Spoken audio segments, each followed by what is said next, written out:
Hobi menonton film juga cukup nyambung.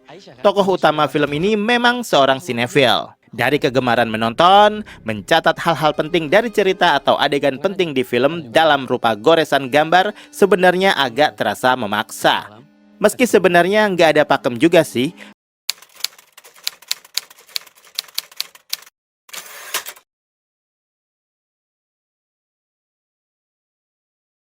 Indra Wiguna hilang 3 minggu yang lalu. Kami dapat info. Salam sinema sahabat sinemalogi. Ayah Aku Mau Cerita adalah film drama yang disutradarai Daniel Rifki. Film ini dibintangi Vino G. Bastian, Marsha Timothy, Niken Anjani, Ziva Magnolia, Gunawan Sudrajat, Rizky Hanggono, Queen Lubis, Ibnu Gundul, Wani Darmawan, Faris Fajar, Aksa, dan lain-lain.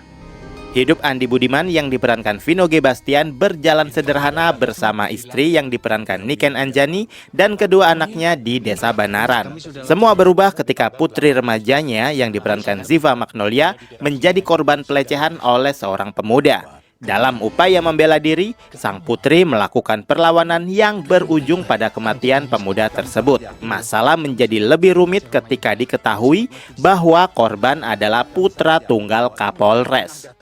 Saat seluruh aparat kepolisian bergerak mencari kebenaran, Andi, pria sederhana yang hanya mengandalkan kecerdasan, insting, dan pengetahuan yang ia peroleh dari film-film yang ditonton, harus melakukan segala cara untuk melindungi keluarganya.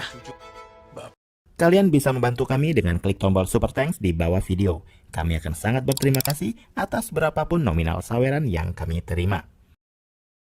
Mungkin banyak yang menduga kalau film Ayah Aku Mau Cerita, ceritanya diadaptasi dari film India populer Drishyam yang rilis tahun 2015 yang dibintangi Ajay Devgan. Kenyataannya, film Ayah Aku Mau Cerita justru diadaptasi dari film Drishyam tahun 2013 disutradarai Jitu Joseph berbahasa Malayalam. Film Ayah Aku Mau Cerita benar-benar mengadaptasi langsung versi aslinya. Tentunya dengan segala penyesuaian kearifan lokal.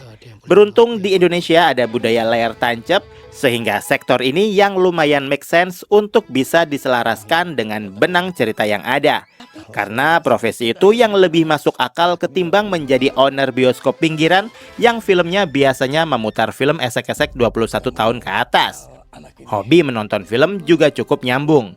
Tokoh utama film ini memang seorang sinefil. Dari kegemaran menonton, mencatat hal-hal penting dari cerita atau adegan penting di film dalam rupa goresan gambar sebenarnya agak terasa memaksa. Meski sebenarnya nggak ada pakem juga sih bagaimana seharusnya seorang sinefil. Ya, karena bagaimanapun setiap sinefil pasti punya cara sendiri untuk mengekspresikan rasa suka terhadap film yang ditontonnya. Selain Andi Budiman, film juga menyorot tingkah laku keluarga dan orang-orang di sekeliling rutinitas Andi. Kantor tempat kerja, warung makan langganan, kantor polisi yang sedang dibangun beserta kuli bangunan, dan warga sekitar yang mengenal Andi Budiman dengan sangat baik. Dari awal pengenalan karakter hingga kemunculan konflik film terasa runut, bertutur solid dan rapi. Adanya transisi background cerita dari materi asli ke kehidupan sosial di Desa Banaran terasa natural dan memang cenderung dekat dengan realitas masyarakat Indonesia.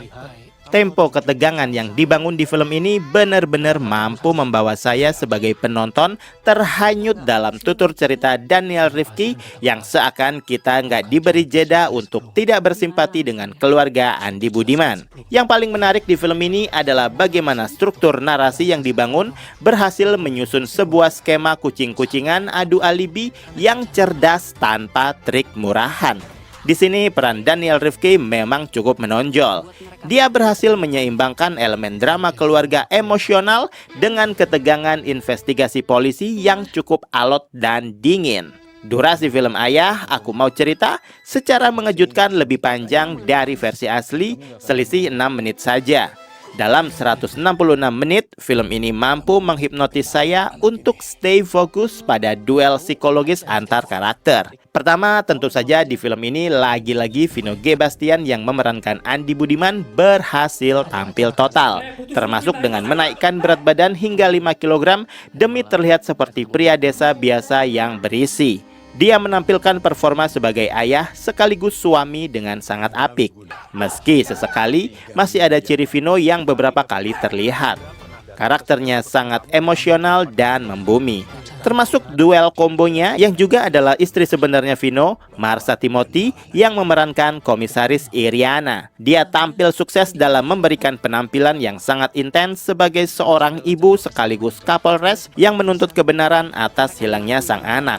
Rasa-rasa campur aduk yang dia pancarkan di setiap adegan membuat Marsha Timothy pantas masuk nominasi peran perempuan terbaik di ajang Piala Citra. Begitu juga Ziva Magnolia. Di film ini dia sukses membawakan kerapuhan korban trauma, dan film ini adalah pencapaiannya di bidang seni peran.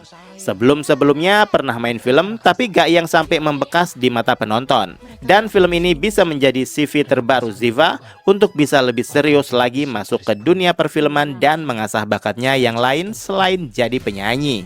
Film ini nggak akan mantap kalau tidak ada polisi Gatot yang di sepanjang film bikin saya emosi tingkat dewa.